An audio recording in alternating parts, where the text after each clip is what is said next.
So James West was born and raised in Christchurch, New Zealand. He spent over 25 years of his career working as a youth mentor, and in 2011, James and his family relocated to the sunny slopes of Northam, a country town in WA's Wheatbelt region. Following their arrival, James set about doing what he does best, and that is getting to know as many people and community members of the local community. James has a particular interest in people, their welfare, and the provision of opportunity. It was at a community forum merely weeks after arriving in town that James was nominated by 10 others to manage Northam's then underutilised PCYC. Knowing little about what he had said yes to, he rolled his sleeves up and got about to work. Within days, James was able to identify and understand what was important to the local community. Within weeks, he'd set up a myriad of programs and opportunities, and once again, all using local community members and local resources. Within a month, the Northern PCYC was once again a flourish of activity. James describes his approach as unconventional and results-focused. Over the past 7 years, James has played a major role in unifying the Northern community and has now set about the challenge of working in the big smoke. His approach as a genuine community builder and the outcomes that James has achieved have seen him recognised for numerous prestigious awards over the past few years. When we asked James why social inclusion matters, James responded with, "By finding out what is important to people, we can change perspectives and break down barriers. Social inclusion is about understanding each other's circumstances, giving people options and creating change." Once again, please welcome James West. Thank you. So James, to start us off, tell us a bit more about who the real James West is. You pretty much described it, so thanks very much, everybody. Thank you. Oh, no. First of all, look, I would like to acknowledge the Noongar people, the traditional owners. I also want to acknowledge the three speakers as well, John, Erica and Chris. I want to acknowledge you guys for coming up and speaking. I don't like being on stage. I'd rather be walking on the carpet here because, I don't see myself up here as an esteemed person because I'm the person that, when I arrived here, I sat at the back and, one of the ladies said, "You need to sit in the front." I went, "No," because I don't want to be in the front. It's all about what I do in the community. So a little bit about myself. As you can listen to my accent, I am a New Zealand. I'm a proud Māori person. Moved here in 2011 from New Zealand. For me to move over here, I always talk about my family. My wife is a civil engineer. She's a regional manager for main roads in Northam. That was the reason why we moved to Northam, from 3 degrees to 45 degrees. I cried when I got to Northam because I felt like I was in an oven. My wife said to me, we were going to go to Bernard Park and have some lunch. I took out my sandwich, it started to melt. So my cheese was all over my hand and I started crying again. I said, "Take me back to the airport, I want to fly back to New Zealand." And we've got 3 beautiful boys. My oldest is 18, he's at Curtin University studying mechanical engineering, so that's mummy's boy, because she's an engineer. I have a 16-year-old boy who's travelled the world playing the trumpet, got to go to Gallipoli, and he got to see a lot of Germany, France, England. And I have a 13-year-old who is my oldest, because my 13-year-old thinks he's the oldest. He's not planning on doing anything because he wants to stay home and mum and dad are going to look after him. So he's happy. He's happy being the youngest. Unfortunately, he gets all the hand-me-downs. So whatever passed to my oldest went to my next boy and obviously passed on to him. Unfortunately, my middle boy, Deshaun, he's 6'3", just under 100 kilos. I thought, yes, I've got an All Black in the making. I thought, wow, I'm gonna enjoy this, and he said he wants to play soccer. So when he went on the soccer field, they put him in goalie. So I was like, well, how come you're not out? And he goes, well, because I can protect the whole goal. So he's 6'3". So that's for me, it's all about my family, and I was privileged in New Zealand that I worked with gang kids. So I started an alternative education where they go to school in the morning and in the afternoon we were able to go out and do things in the community, and we didn't have any red tape. So, we could go hunting, we could go fishing, we could go into the bush. And unfortunately over here there's so many red tapes that you want to take young ones out to the bush, you've got to fill out this form, if they're part of DCP, if the school is, and it's frustrating because we want to take them out to the bush, the ones over here, and we didn't have that issue in New Zealand. So moving to Northam, I didn't have to work because my wife's working, so I thought I'd just stay home and watch Foxtel and just do nothing, and my wife said, you better go and do something. So I decided I wanted to learn more about the Aboriginal culture. So I wanted to learn about the Noongar people and how they worked in the community, and I thought, man, what if they're like the New Zealand, the Māori people back home? And they're not. They're completely different. They are completely different. And I'm like, oh my gosh, this is different. But I wanted to learn, and I challenged myself to learn more about the Noongar people and how we got in, how they work, and that's how I got involved with the community. So that's just a little bit about me. That photo up there, that's me, just relaxing and chilling with the kids. That was actually a holiday program, and that photo actually, I ended up getting for a finalist for the Constable Care Award. That was the photo. Inclusive WA rang me and said, look, we're putting out a booklet, and can we use that? One of the photos, there's a photo of myself doing a kite holiday program, so that's what I love to see, is those sort of things. So yeah, sorry bud, took longer than normal. Carry on. James, you got a really strong reputation in the community of always finding a way. How important is it for you to include people based on how they would like to be included? Yeah, look, there's we actually just practiced this about it, last night actually. You rang me and said, are you ready for your questions? I said, no, not really.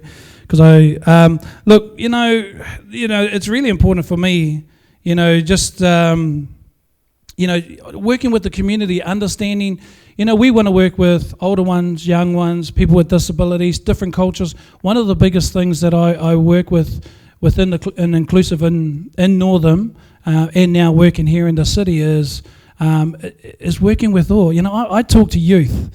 I've never talked in front of adults before, and it's quite daunting because you're all looking at me thinking, what's he going to say? Whereas the little ones, they're doing something else. Some of them are calling out, and I said to those four over in the corner, don't shout out anything because you could hear what I was saying.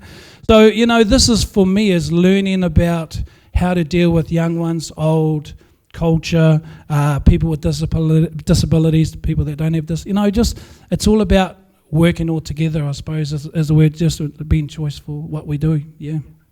Now, how do you go about engaging a diverse group of people? We've got many community development practitioners in the room, and many of us, no doubt, at some stage in our working careers have really encountered difficulties engaging a group or an individual. How does James West go about that? Look, for me is when I walk into a room or like in this situation here is, I've got to read the environment. I've got to see how everybody's acting.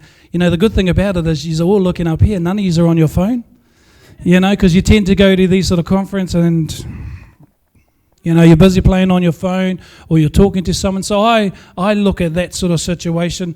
But also is, not to be afraid, to go up and talk, start that first conversation, start talking to, it's hard when you come to a whole group of people and, I'll take an example when we were going to get something to eat. Esther and I from Kingston PCYC, we weren't quite sure, could we go out and talk to someone? How do we go about doing it?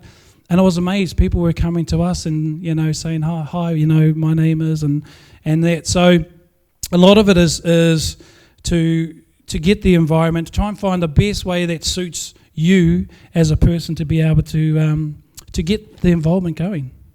Now, I noticed a couple of years ago, James, when you were running sessions through the break, and I'm throwing this out, it's not in your notes, don't bother. But one of the things that you did, I guess, as well as anyone, if not better than anyone else that I ever know, that I've ever seen, is that you really engaged with youth and kids during the breaks. Is that for any specific reason, or is that something that you've always done? Is that a conscious effort that you make? Yeah, I think it's. I always do it. It doesn't matter what culture you are. A lot of times we deal with a lot of at-risk youth, and a lot of them are just looking for that role model, just looking for someone to talk to, someone to share their stories, and that's where we come in. And I spoke to you guys about my family and my boys, my 3 boys, and trying to be a best father as I can.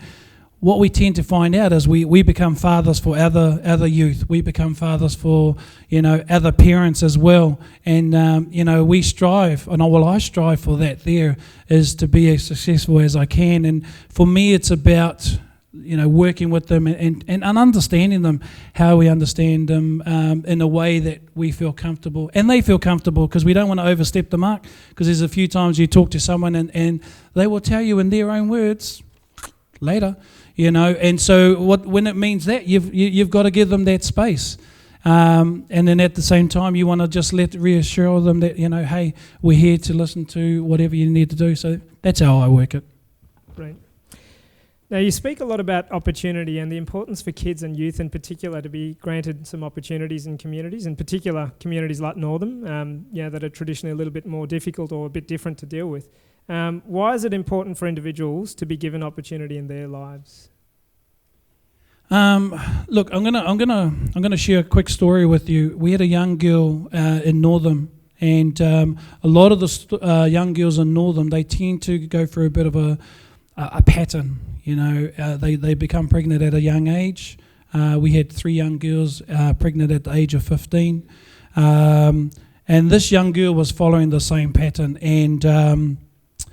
And we spoke to her and said, you need to make a change. And we spoke to her mum and dad, and the one thing she wanted to become was a police officer, a young Aboriginal girl, and so she went off to police college, and she's now working up in the Pilbara. Got 2 beautiful boys.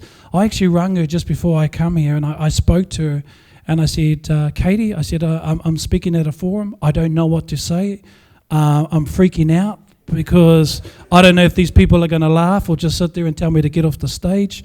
But I want to tell them your story. And she said, please tell them a story. We went away on a camp. We had to ring her parents to come and get her. We were 3 hours away from Northam. They had to come and get her. They were angry. She was angry at them for coming. She was angry at us for telling them to come. And when I told her what I'm going to tell the story about, she said, yeah, please tell the story, because we need to get the story out on positive things. I don't know how many of you guys have seen always in the news about Northam, and there's always never any good news. There was an incident in regards, I think it was so much cocaine or methamphetamine was actually seized in Northam. Well, it wasn't actually Northam, it was just on the Great Eastern Highway.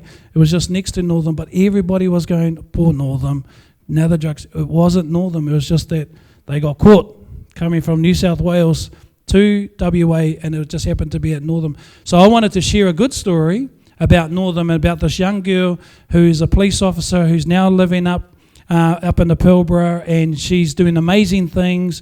And so for me, those are the things that I like to hear. We love to change everybody, but if we can change one person, that's a blessing in my eyes, and that's a blessing in our community. If we can change everybody, I'll be out of a job. You will be out of a job too. Majority of you will be out of a job. So, and I guess that's what we all work towards. Now, one of your, pet topics is communication. While communication is a massive subject, can you touch on your overall view of the importance of having strong communicational skills, and how does this make or break communities from your experience?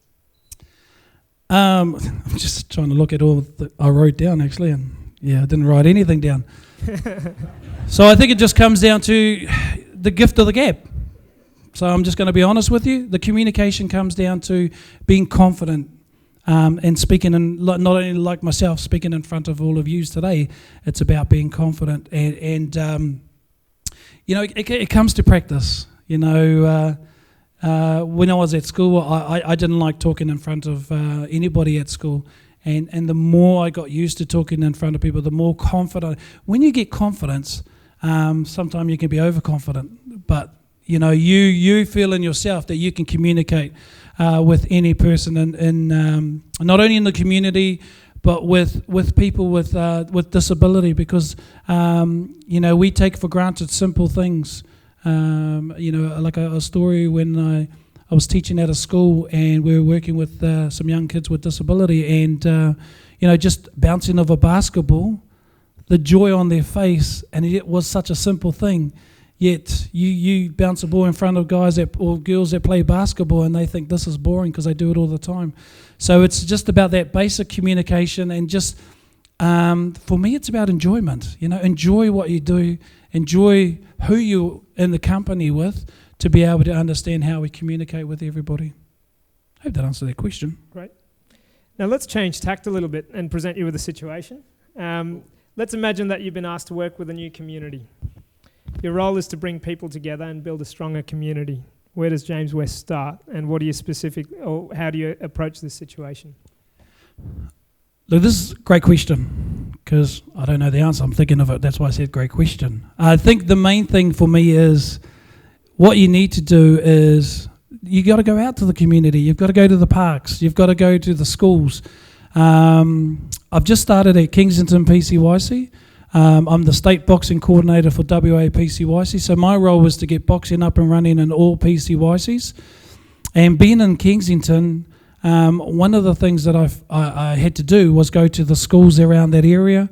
I had to go to the parks. So it's about engaging with the community, engaging with the youth, and actually showcase. When I showcase boxing, I let them take control of the boxing situation, and because everybody knows how to box, everybody knows how to do certain things, but I teach in a way that they feel honoured and privileged to be able to do that. And talking to the community as well, talking to the mums and dads, talking about how we as PCYC as a whole will keep everybody safe, because a lot of parents they want the best for their young ones, their children, or the older ones that are in their house. They want the best for them, but they also want to make sure that they're safe.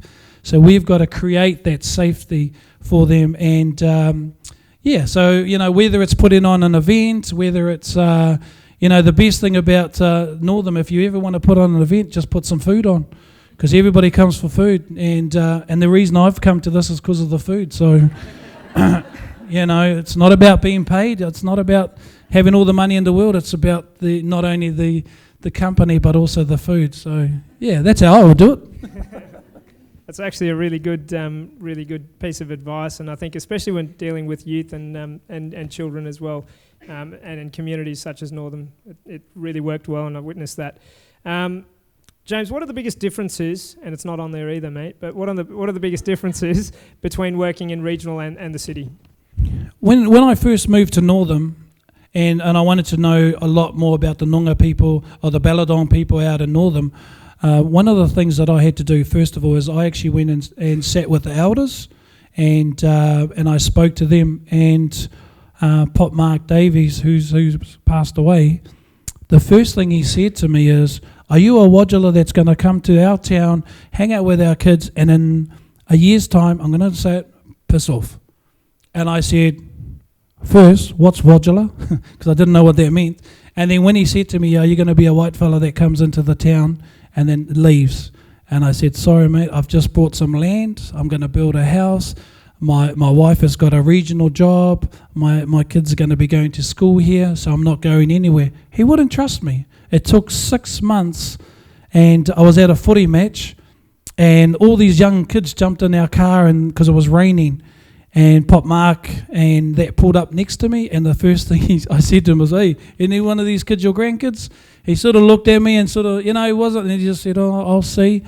It took me a year or so before he said, "You have got my blessing, whatever you do in the town, to do with our kids, you have got my blessing." So, and it's taken me 5 or 6 years to establish that in Northam, to be able to trust, especially in the elders. So if I ever did anything in the community, I would always go and see the elders, go and talk to them and say, "Look, this is what I want to do," whether it's hip-hop dancing or culture dance, part of NAIDOC. So I had to do that sort of thing to be able to do that. So, and I'm going to have to do the same in the city, because the region is completely different in the city, But it's a patient thing.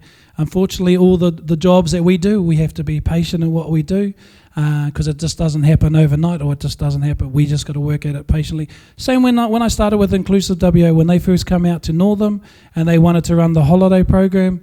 You know, it took us 3 or 4 years before we established it, and then when they left, we all cried because we didn't know how to organise anything. So we were sad that they left, but it was our time to take over.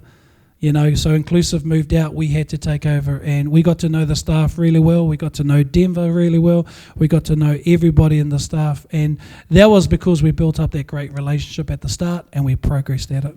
And I think one of the key things there is sometimes communities need a helping hand.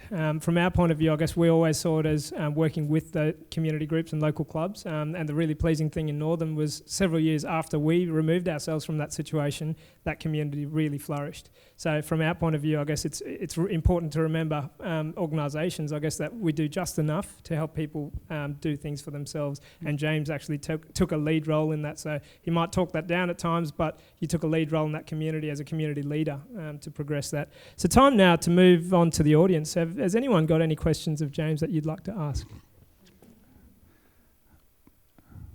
Beautiful, I love that. Low one, yeah. So I hope you're providing lunch. Nice and easy. So Deb, you've got a question. Just one sec, I'll get Kira to run this out with Timmy. Kia ora, James. Kia ora, kia ora. Don't forget you had a treaty. Oh, yes. Yes. Why boxing? Why boxing in PCYC? How did that evolve? Can you let me know? I think in regards to boxing, the reason why we looked at boxing 75 years ago when PCYC first started, it unfortunately was a boys group, and why the dads and that were away at war, they were getting them fit, and boxing was part of the program that was introduced into PCYC, and then obviously gymnastics took over, because gymnastics is very big in PCYC at the moment. And last year they sat down with me and discussed about bringing boxing in, and I think a lot of it's to do with just building up their self-esteem. We want to start boxing in the morning, so they bit of fitness, bit of boxing, give them something to eat, and then obviously move them on into schools or programs. And because boxing, it's not just boxing. There's also becoming a referee, becoming a judge, becoming a coach, becoming a corner person. It's very big in Sydney, especially in South Sydney. They have a lot of young Indigenous ones going through boxing. And I think it's just trying to find a way for them to take out frustrations. And that's the reason why we looked at going down the boxing line. Yeah. Thank you for that. Kia ora. Anyone else? Please no.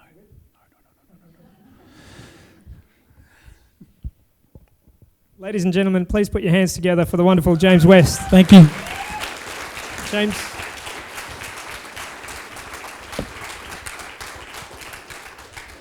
Little token of our appreciation, mate. So thank you very much for your time today. No. Always a pleasure. Thanks, Thank man. you.